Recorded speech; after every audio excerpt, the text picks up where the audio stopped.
भाग्य बड़ा है या कर्म। इस दुनिया में दो तरह के इंसान हैं। एक जो यह मानते हैं कि भाग्य वाग्य कुछ नहीं है होता और वह कर्म की प्रधानता में ही विश्वास करते हैं। दूसरे वे लोग हैं जो भाग्यवादी हैं, यानी उनका किस्मत कनेक्शन में पूरा भरोसा होता है।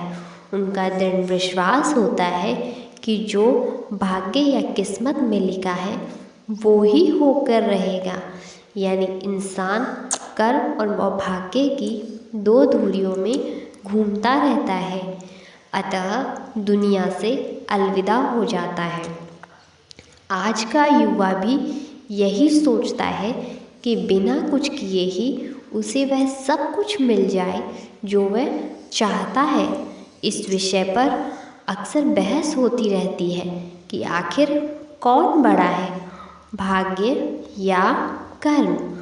अंतकाल से ही इस पर बहस होती रहती है।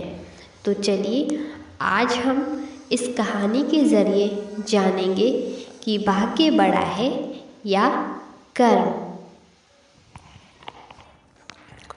एक जंगल के दोनों ओर अलग अलग राजाओं का राज्य था और उसी जंगल में एक महात्मा रहते थे जिन्हें दोनों राजा अपना गुरु मानते थे। उसी जंगल के बीचों बीच एक नदी बहती थी। अक्सर उसी नदी को लेकर दोनों राज्यों के बीच झगड़े फसाद होते रहते थे।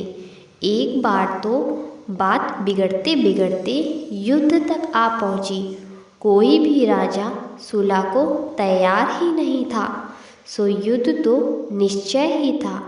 दोनों राजाओं ने युद्ध से पहले महात्मा का आशीर्वाद लेने की सोची और पहुंच गए जंगल की उस कुटिया में जहां महात्मा रहते थे। पहले एक राजा आया और उसने महात्मा से युद्ध में विजय का आशीर्वाद मांगा। महात्मा ने कुछ देर उस राजा को निहारा और कहा कि राजन, तुम्हारे भाग्य में जीत नहीं दिखती, आगे ईश्वर की मर्जी। यह सुनकर पहला राजा थोड़ा तो विचलित हुआ, फिर उसने सोचा कि यदि हारना ही है तो पूरी ताकत से लड़ेंगे, परंतु यूं ही हार नहीं मानेंगे और अगर हार भी गए तो हार को भी औरों के लिए उदाहरण बना देंगे, परंतु आसानी से हार नहीं मानेंगे। यह निश्चय कर वह वहाँ से चला गया। दूसरा भी जीत का आशीर्वाद लेने महात्मा के पास आया, उनके पैर छुए और विजय श्री का आशीर्वाद मांगा।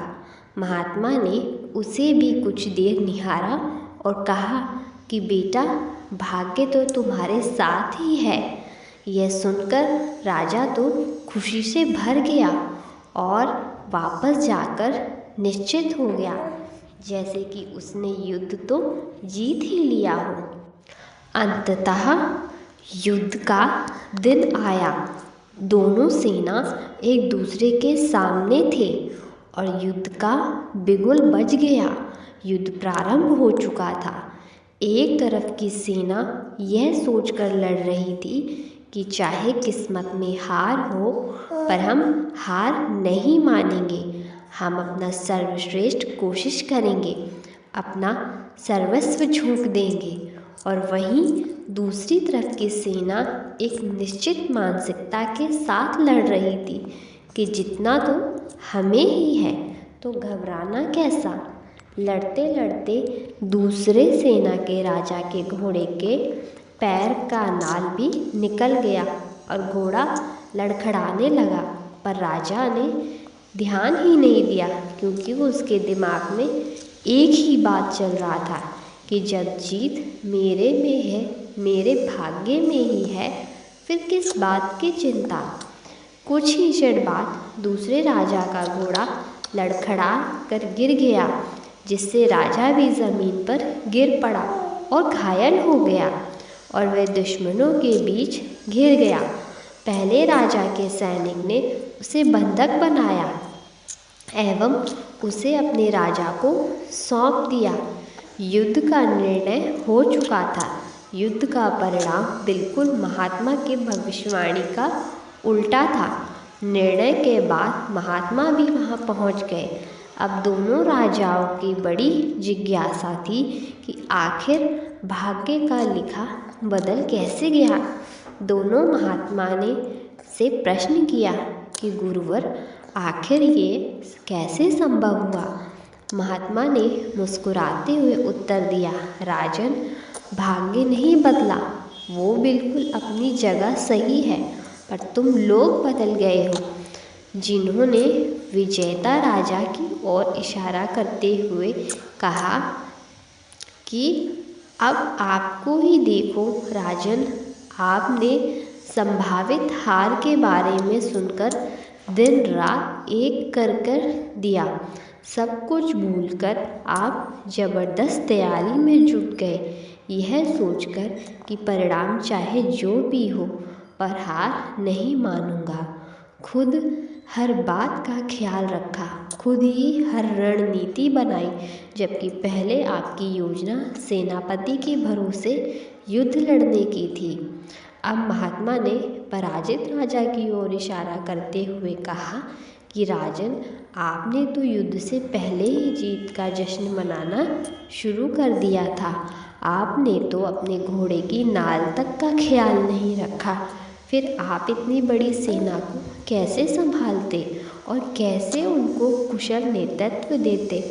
और हुआ वही जो होना लिखा था। भाग्य नहीं बदला, पर जिनके भाग्य में जो लिखा था उन्होंने ही अपना व्यक्तित्व बदल लिया। फिर बेचारा भाग्य क्या करता। दोस्तों, हमें इस कहानी से यह सीख मिलती है कि भाग्य उस लोहे की तरह वहीं खींचा चला जाता है जहाँ कर्म का चुंबक हो। हम भाग्य के अधीन नहीं हैं, हम तो स्वयं भाग्य के निर्माता हैं। यह सत्य है कि भाग्य भी उन लोगों का साथ देता है जो कर्म करता है। किसी खुरदरे पत्थर को चिकना बनाने के लिए हमें रोज़ घिसना पड़ेगा। ऐसा ही ज़िंदगी समझें। हम जिस भी क्षेत्र में हो, स्तर पर हो, हम अपना कर्म करते रहें बिना फल की चिंता किए।